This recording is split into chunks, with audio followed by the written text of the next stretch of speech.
Gravando. Então, boa noite, Kézia e Isabela. Pessoal, acredito que vai chegando aí devagarzinho. Enquanto isso, vamos lá começar nas análises do livro da Adélia, né, da seleção de poemas do livro da Adélia, chamado A Faca no Peito, de 1988. Então, ela ficou um tempão sem escrever, né? O último que a gente viu era de 81, se não me engano, e já vai para 88. Então, está aqui, A Faca no Peito. Deixa eu só confirmar se está gravando aqui. Sim, está. E vamos permitir que a Nicole entre. Agora somos 3. Então vamos lá. Ah, eu não compartilhei a tela com vocês, né? Então, peraí. Tela inteira. Compartilhar. Aí, agora sim. Então vamos lá para. Aí. Aí. Faca no peito, 1988. E chegou mais alguém aí. Deixa eu ver. Porque eu tô curioso.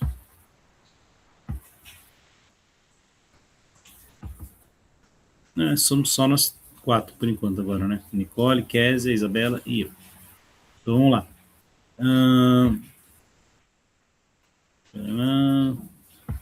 Faca no Peito, de 1988. O primeiro poema selecionado é Em Português, é o título. Aranha, cortiça, pérola. E mais 4 que não falo são palavras perfeitas. Então, está falando sobre palavras da língua portuguesa. Morrer é inexcedível. Deus não tem peso algum. Borboleta é aterobrobe. Falou borboleta ao contrário, né? Um sabão no tacho fervendo. Tomar essas estranhezas sejam psicologismos completas devidas ao pecado original. Ela está começando a fazer uma viagem aqui, está começando a fazer coisas meio nonsense, né? Mas ela vai ter algum sentido isso aí. Palavras, quero-as antes como coisas. Minha cabeça se cansa nesse discurso infeliz. Aí de volta pro Jonathan lá. Jonathan me falou, já tomou seu iogurte? Que doçura, cobriu-me, que conforto. As línguas são imperfeitas para que os poemas existam e eu pergunte de onde vem. Então ela está falando, ela começou a falar de palavras aleatórias, meio sem sentido, aí inseriu o amado dela ali, e daí ela está dizendo que as línguas, né, são imperfeitas. Para quê? Para que os poemas existam. Então, para que você deixe a língua mais bonita, para que você melhore a língua, para que você faça com que a língua, né, no caso a língua portuguesa, fique melhor, mais bonita, etc. E existem os poemas, existe a poesia, né, e a metalinguagem que ela está fazendo. E eu pergunte, de onde vem os insetos alados e este afeto, o seu braço roçando o meu? Né, ela falou da borboleta e o afeto é ela com o Jonathan ali. Então, vai ser um destaque para uma reflexão sobre a linguagem, relação entre as palavras, mundo e o sentido, né, o sentido que elas têm na nossa vida. O poema vai indicar o quê? Valorizando sonoridade e materialidade das palavras, é o começo. Né? Aí elas são percebidas como objetos concretos e perfeitos. Quando ela fala morrer é inexcedível, apresenta a morte como experiência absoluta, limite da linguagem. Tem um contraste entre o conceito e as imagens concretas, né? Deus e sabão fervendo no tacho. Né? O poema vai brincar com o som das palavras, borboleta, ateroblob, né? Como aterobrob, ficar zoando, fazer uma brincadeirinha ali. Surge uma desconfiança em relação à explicação psicológica e intelectual. Esse é o lírico vai preferir as palavras como coisas, valorizando a presença física da palavra, né? Então tem lá o signo, significado, significante. Ele vai preferir o significante. Signo é a palavra, significado é o que ela quer dizer, significante é a coisa em si. Então ela vai querer o significante, né? O referente. O eu lírico prefere as coisas como coisas. Né? Linguagem racional, cansativa, insuficiente. Né? A linguagem vai aparecer como cansativa e insuficiente. Então, o que a gente vai precisar? Da poesia para deixá-la bonita. Então, a imperfeição das línguas é apresentada como condição para a poesia. A poesia nasce da insuficiência da linguagem diante do mundo e dos sentidos. Então, é um mistério natural, insetos alados, experiência amorosa. Ela vai aproximar as duas coisas. Esse toque casual, né, do braço dela pro Jonathan vai ser aquele gatilho, né, daquela intimidade, aquela delicadeza que faz com que ela tenha essa sensibilidade para escrever um poema. E o título vai se conectar ao conteúdo, porque o poema vai investigar justamente o português, sua sonoridade, as falhas, a materialidade, a potência das palavras, como instrumento imperfeito, mas essencial para quê? Para que exista poesia. E poesia amorosa. Esse aqui é o primeiro haikai que a gente vai ver da Adélia. Ela escreveu alguns haikais. E esse aí chama justamente Artefato Nipônico, né? Porque é um poeminha, o haikai é um poema da tradição japonesa. A borboleta pousada ou é Deus ou é nada. Então, vai justamente remeter à estética japonesa, principalmente, né, a concisão do haikai, pequenininho, três sílabas. Ele vai se aproximar do haikai pela brevidade, pela atenção de um elemento natural, e a Adélia gosta de falar de borboletas, né? Ela simboliza delicadeza, transformação, efemeridade, porque ela nasce de um casulo, ela é uma lagarta, depois ela vira aquele bicho, né, que, com asas, bonitão e tudo mais. Então, a posição entre Deus ou nada radicaliza o sentido da percepção. Então, ou é Deus ou não é nada. O instante observado vai revelar o quê? Transcendência absoluta ou vazio absoluto. Então, não tem explicação racional intermediária. Vai valorizar o poder simbólico das mínimas coisas, né, de uma borboletinha. Essa borboletinha é Deus, porque ela representa o quê? É Deus manifestado na beleza do mundo, né, criado por ele. Então, a brevidade vai intensificar o impacto filosófico desse poeminha aí, né, que ele é pequenininho. Então, aberto à interpretação, mistério, né, manifestação do sagrado. E é isso, o título vai ser assim, Artefato Nipônico é um haikaizinho. O outro haikaizinho, Parâmetro. Então, Deus é mais belo que eu e não é jovem. Isso sim é consolo. É um poeminha, um haikaizinho irônico, né? O poema Parâmetro indica medida de comparação, né, para você avaliar alguma coisa. E ele vai estabelecer uma comparação entre o lírico e Deus. É claro que a beleza divina vai ser sempre superior à beleza humana, né? Porque o ser humano é imagem de Deus, mas ele não é Deus. Deus apenas é a perfeição e a beleza infinita. Então, a observação não é jovem rompe qualquer expectativa tradicional ligada à beleza, né? Porque ele existe desde sempre. Então, ele vai relativizar a valorização social da juventude, né? Aí eu falei, é meio irônico, é um haikai irônico. O eu lírico, ele encontra que conforto no fato de que a perfeição não depende da juventude física, mas nós estamos falando de Deus. E aí vai estar o humor desse poema. Ele questiona padrões de beleza humana, na verdade, né?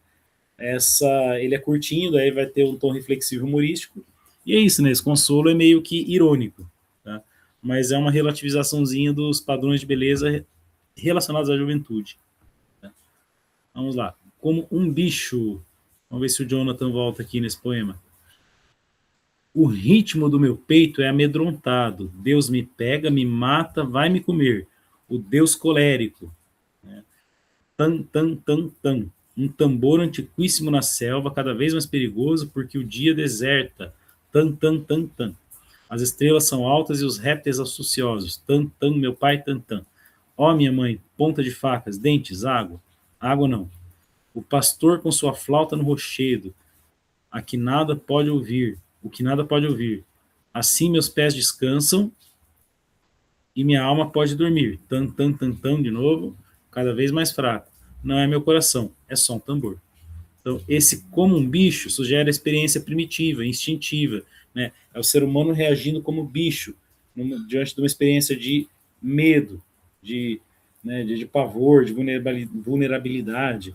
E deve apresentar o corpo dominado por sensações intensas, quase animalescas, sem muita racionalização. O coração vai ser percebido com esse ritmo ameaçador, né, do tambor tan tan tan tan. Deus aparece inicialmente como uma força colérica, devoradora, né, que vai destruir, e a relação com o sagrado é marcada pelo um temor ancestral do ser humano. Então, nossos antepassados tinham aquele medo dos raios, da chuva, das coisas da natureza, e ela está com esse mesmo medo. Esse é o lírico. A repetição tantã imita o batimento cardíaco, né, como se fosse um tambor tribal, ritual. Dimensão arcaica, também porque o tambor tribal é dado dos nossos antepassados. A paisagem noturna, estrelas, répteis, intensifica a sensação de perigo, né? Répteis grandes, não sabe que bicho que é, se são dinossauros ou o quê. O eu lírico ele busca o quê? Proteção, chamando. Dinossauro não, porque dinossauros e seres humanos não coexistiram. Tá? Então, falei besteira aqui, mas tudo bem. Quando a gente lê a história da Turma da Mônica, os dinossauros e os seres humanos coexistem. E nos Flintstones também, apesar de ser mentira. O eu lírico busca proteção, chamando simbolicamente pai e mãe, né? Ou seja, aqueles que são símbolo da proteção para as pessoas, né? Principalmente para a criança. Aí vai surgir imagem de violência e sobrevivência, ponta da faca, dente, aí como se fosse algo assim, coisas ameaçadoras, né? Ou são coisas que estão se opondo, né? Você com a ponta da faca enfrentando um animal, mas a adrenalina está sempre ali, seu coração batendo. A água como primeira como ameaça e desespero. Em seguida o poema vai mudar o quê? Na direção da imagem de um pastor e da flauta. Pastor é serenidade, acolhimento, proteção. E o pastor, por si só, é um protetor. Né? Ele protege as ovelhas. Tanto que Jesus é chamado de o bom pastor. O rochedo representa a estabilidade diante do medo e do caos. Né? Então, a alma finalmente encontra repouso e para conseguir dormir. Aí o final vai relativizar esse terror. Né? O som ameaçador, era só um tambor. Ou seja, não era nada demais. Então é um pavor que a pessoa passa ali, e daí ela passa por essa experiência ancestral, né, primitiva, como se tivesse fosse a relação de um animal, e depois aquele medo passa. Então ela vai tentar traduzir em palavras esse momento de medo porque a gente passa, de descarga de adrenalina diante do perigo. Tá? É bem legal. Matéria. Oh, Jonathan de volta. Jonathan chegou. E o meu amor por ele é tão demente que me esqueci de Deus. Eu que diuturnamente rezo. Então, uau, o amor desse eu lírico, né, feminino, pelo Jonathan, é tão arrebatador que quando ela vê, ela fala que é demente, ou seja, é assim, é uma coisa desproporcional mesmo. Né? Não é que ela ficou demente, mas é assim, é tão fora de si que ela esqueceu de rezar, ela que reza todo dia. Mas não quero que Jonathan se demore, ao perigo de eu falar na presença de todos uma coisa alucinada. Nossa, ela nem quer que o Jonathan fique muito tempo lá, porque ela vai falar alguma besteira na frente dos outros, tanto que ela fica, né, desnorteada quando ele está por perto. O que quer acontecer pede um metro imprudente. Metro é metro poético, tá? É tipo, vamos dizer assim, é uma poesia não muito imprudente, clamando por realidade. Centopeias passeiam no meu corpo, ele me chama Agnes e fala coisas irreproduzíveis. Entendo que uma jarra pequena com 3 rosas de plástico possa inundar você de vida e morte. Você existe, Jonathan? Aí ela vai se questionar. Então, matéria sugere uma reflexão sobre algo concreto. Né? E o poema vai apresentar a chegada do Jonathan como algo que perturba. Né? Demente, indicando intensidade desorganizadora. Ela fica desnorteada por causa do Jonathan. Sentimento amoroso provoca afastamento instantâneo até de Deus, a quem ela está muito ligada.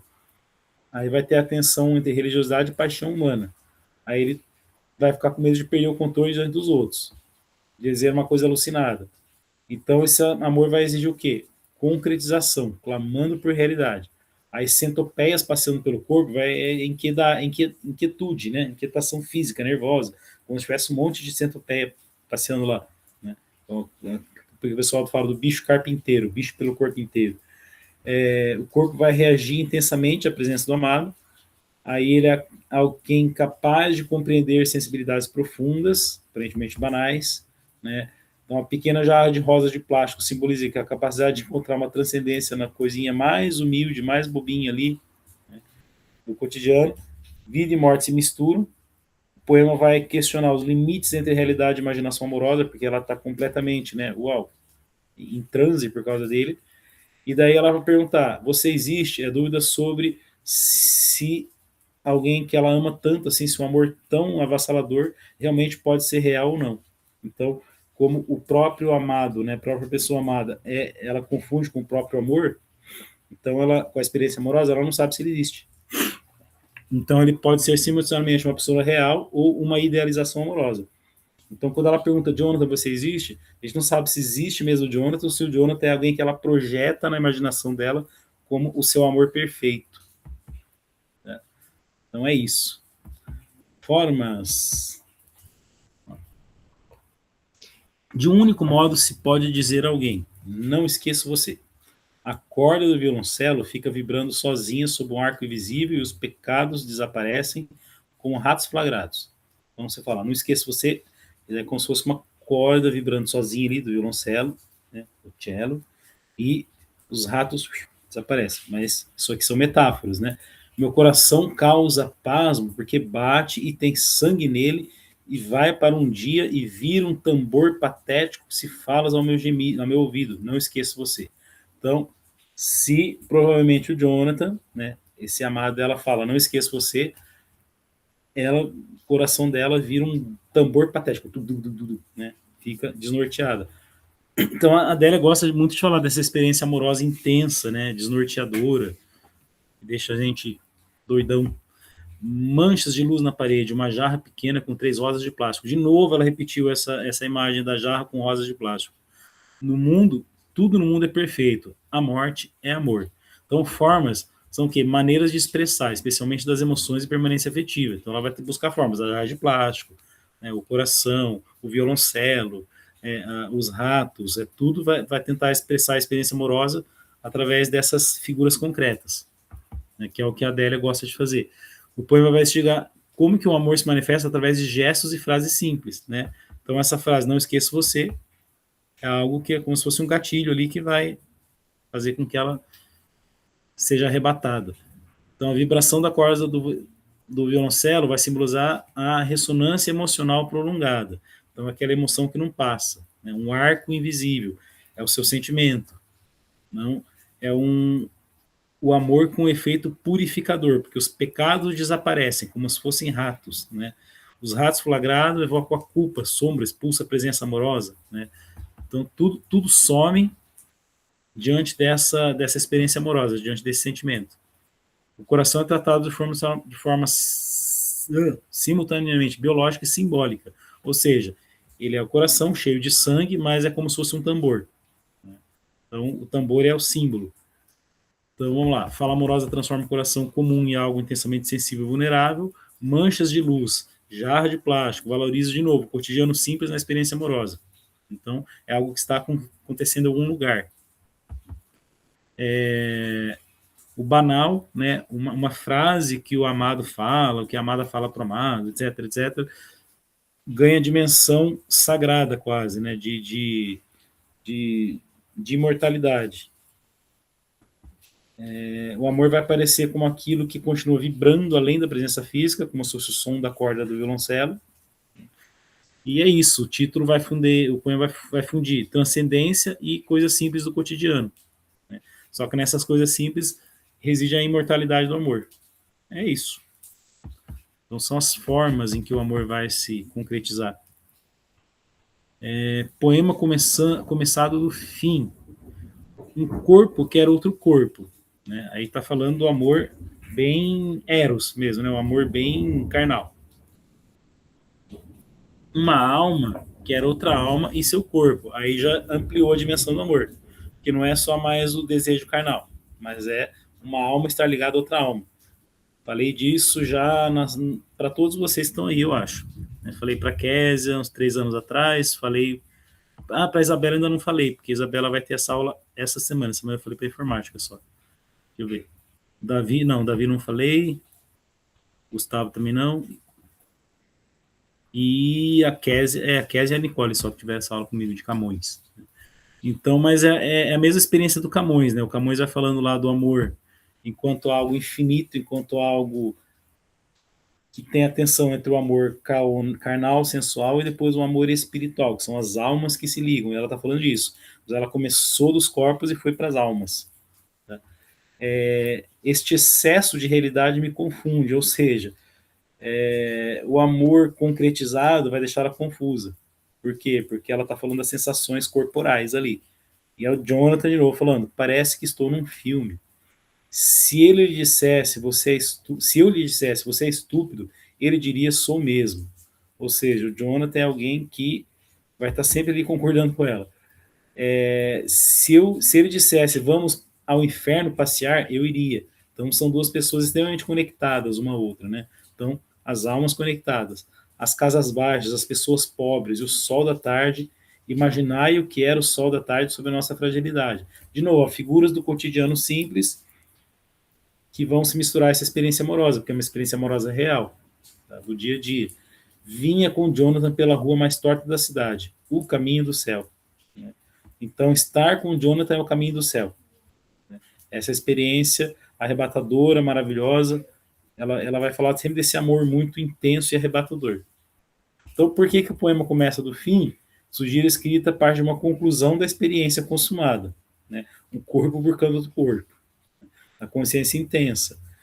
Então, vai pegar da dimensão física e daí vai passar para a dimensão espiritual. Corpo e alma parecem inseparáveis do desejo humano.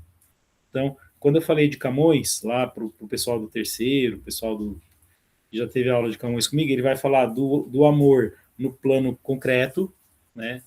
E no plano espiritual. Ele está sempre buscando no plano espiritual, no plano maior, no plano que transcende, no amor no campo das ideias, porque ele é um neoplatônico. Né? Ele vai reutilizar a filosofia do Platão para falar de amor, né, o amor perfeito, mas daí esse amor perfeito ele não pode ser concretizado, ele é problemático, porque tem a tensão, porque se você vive num mundo que não é o mundo ideal, é o mundo real, concreto, e deve ter aquela tensão entre o desejo, né, o corpo procurando o corpo e o espírito procurando esse espírito, que na visão do Camões, né, que é a visão platônica, ou neoplatônica para ele, é separada, e aqui não, ela vai unir.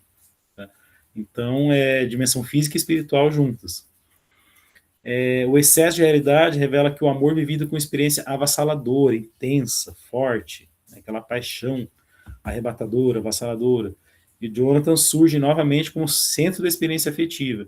O Jonathan é quase como um símbolo da pessoa amada, né, da pessoa amada que vai levar ela, vai levar as pessoas à experiência do amor intenso e único.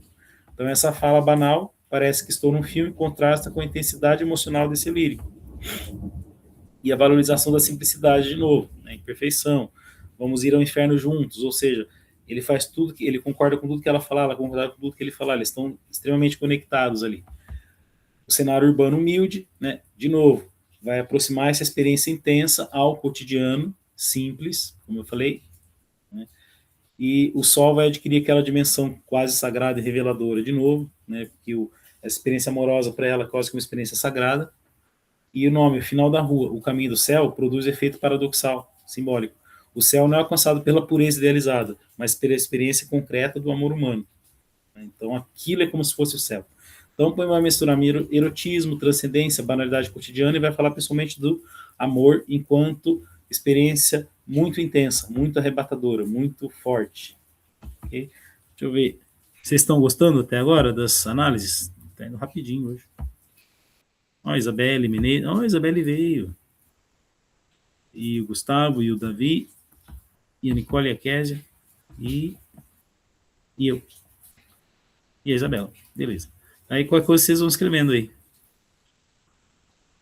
Ok? Vamos continuar aqui. Onde está a Adélia? Aqui. Gente, vocês veem, olha, eu sou cheio de arquivo aberto, abas abertas. E tem abas abertas aqui e aqui também, ó, que beleza. Olha quantas abas aqui, ó. Ó. Então, vamos lá. Só uma observação, nada a ver no meio da coisa. A seduzida. E já começa com o Jonathan. Por causa de Jonathan, minha idade regride. Então, é como se ele fizesse ela rejuvenescer. Né? Por certo, morrerei se insistir em só amar, sem comer nem dormir.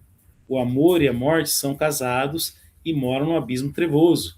Então ela falou assim, olha, é como se ela se sentisse rejuvenescendo por causa do Jonathan e é uma experiência tão intensa, né, que ela esquece de comer, esquece de dormir, tá? Extremamente apaixonada. E ela vai falar, né, que a questão do amor e a morte, eles são como se fossem casados, eles são uma coisa só, moram num abismo de trevas. Seus filhos, que se chamam Felicitas, têm o apelido de Fel, né? Então, Felicitas, o que se chama Felicitas. Tem um que se chama Felicidade, mas seu apelido é Fel, que é veneno, que é amargor. Então é paradoxal. Ela está passando aquela imagem do amor como uma coisa paradoxal. Quem é o filho do amor e da morte? A felicidade é filha do amor, mas ela também é amargor, né? Ela também é tristeza.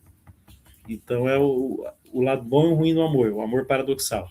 O centro da luz é o escuro, do negrume de Deus, é a sombra espessa de dia, de noite tudo reluz.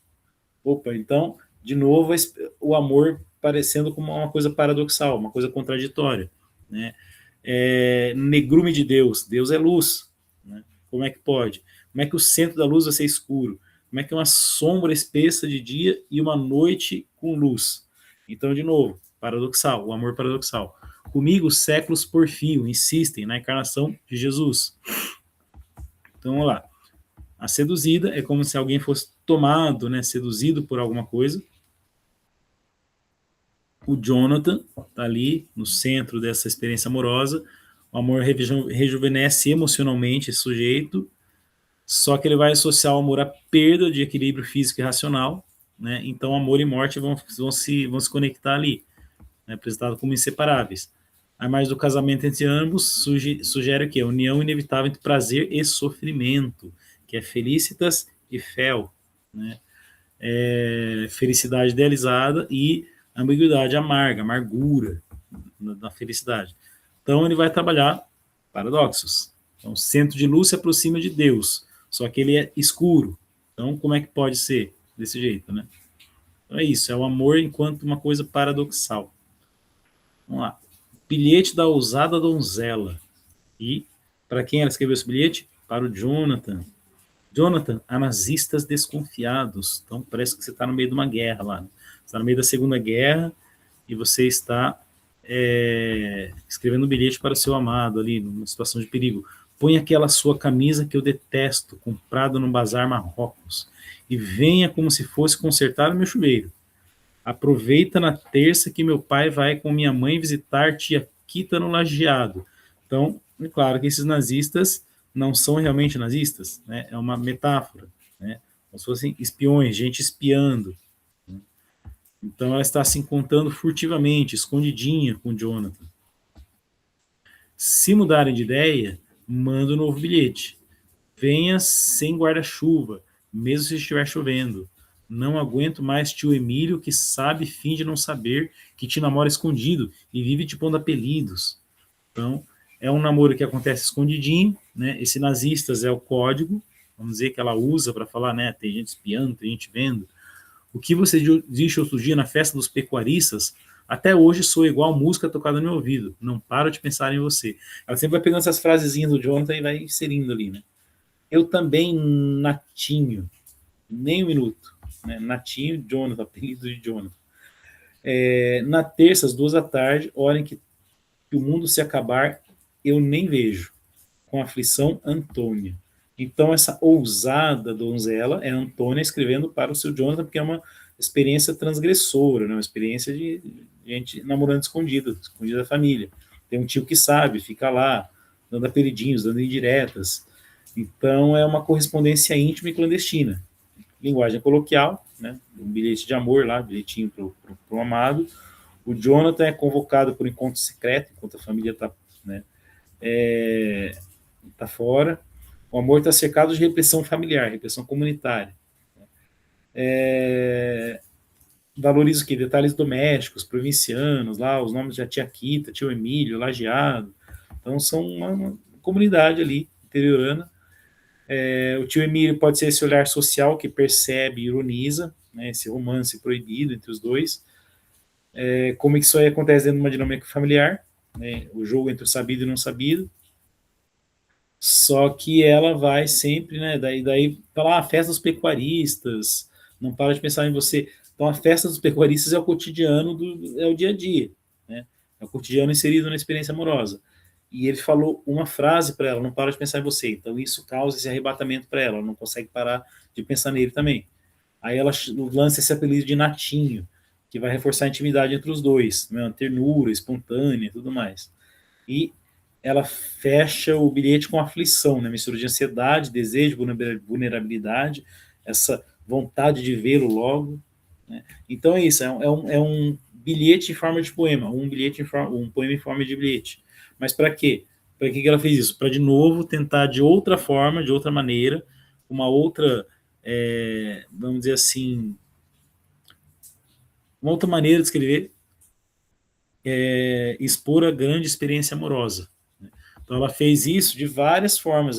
Desde o primeiro poema que a gente leu aqui, ela está, né, quase sempre mostrando a experiência amorosa intensa e arrebatadora de diferentes formas, sempre no meio do cotidiano, sempre concretizado, sempre com alguma experiência real, mas assim, com um bilhetinho, com uma carta, com uma declaração mais intensa, mas é sempre falando do amor arrebatador e intenso, né, na experiência humana. Aprendiz de ermitão. Ermitão é aquela pessoa que vai viver sozinha, isolada, numa caverna, no deserto, no meio do mato, e ficar lá orando, rezando, meditando. E daí, esse eu lírico aí, por exemplo, é um aprendiz. E já começa, é muito difícil jejuar, porque o ermitão fica jejuando. Com a boca decifra o mundo, proferindo palavras, beijando os lábios de Jonathan, que me chama Primora, nome de amor inventado. Então, flauta com flauta com a boca se toca, de sopro se Deus a alma nasce, do sopro de Deus a alma nasce. De dor tão bonita eu peço. Dói mais, um pouquinho só. Não me peça de volta o que não me destes, Deus. Meu corpo de novo é inocente, como a pasto sem cerca no Jonathan.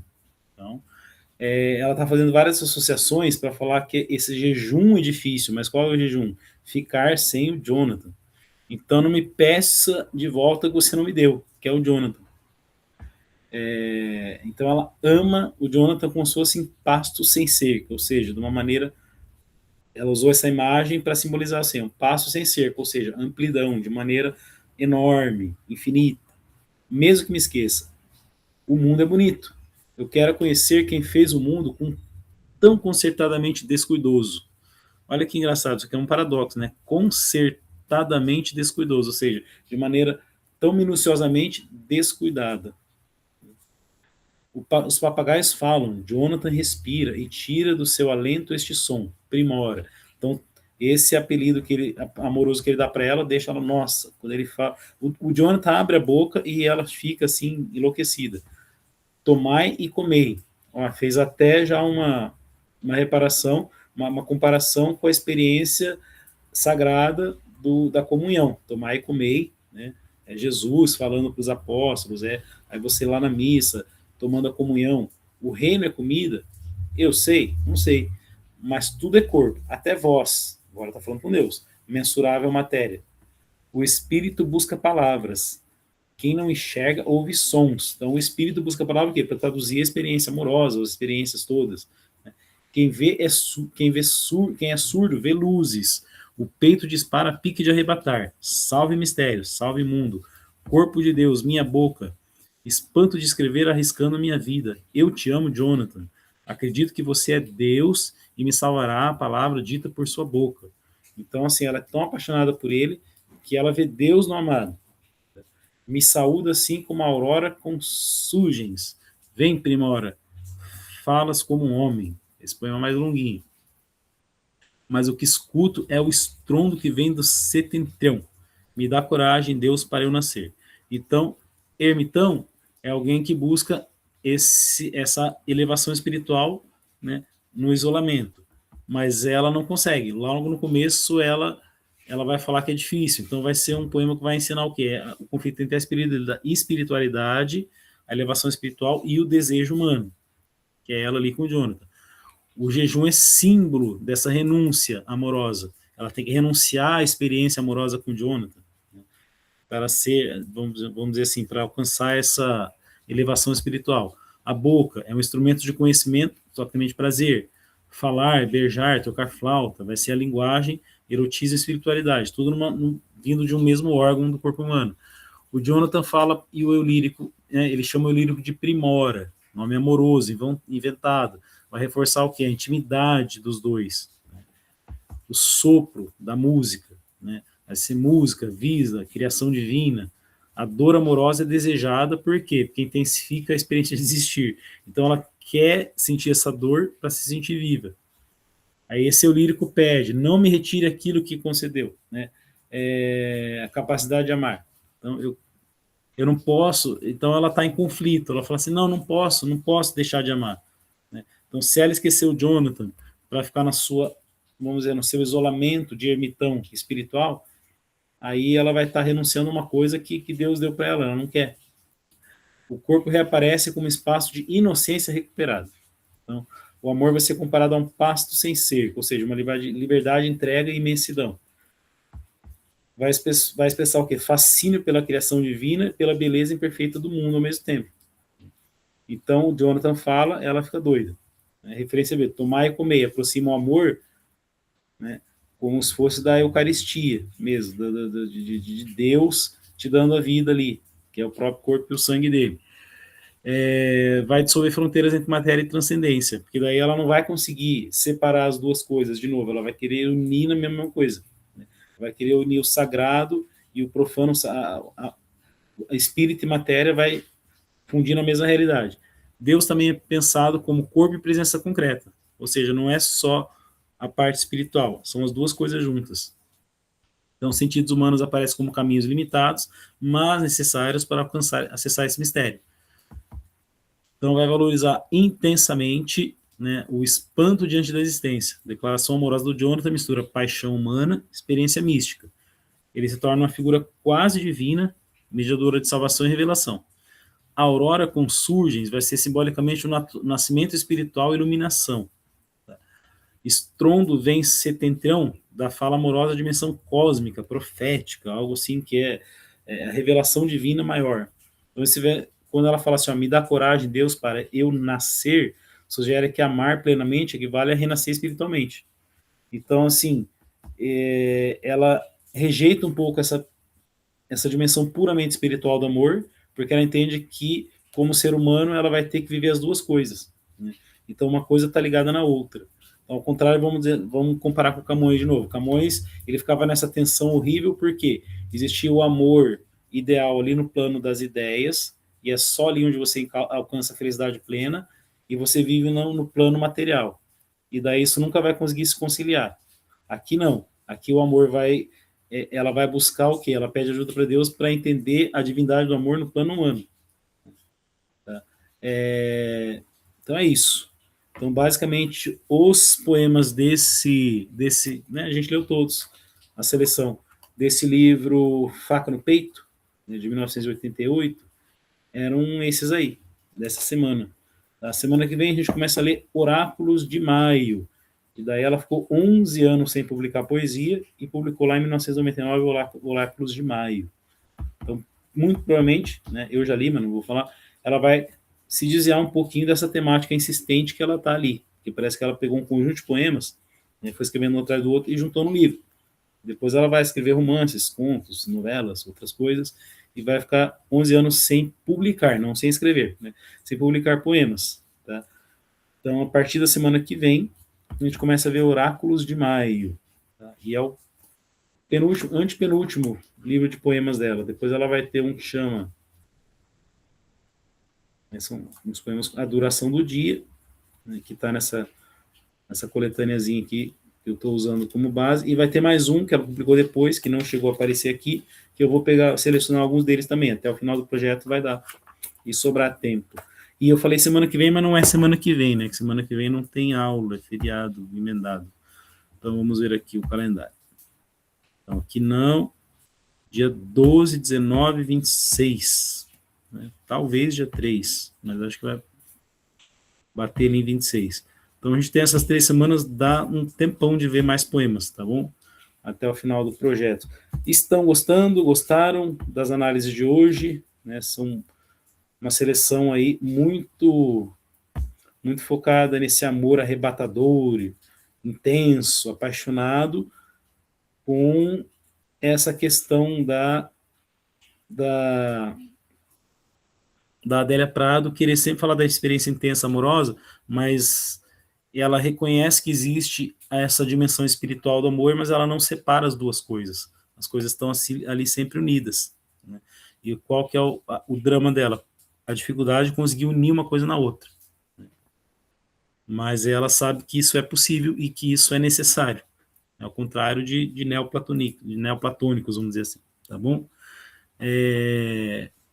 Gente, espera só um pouquinho que eu já venho.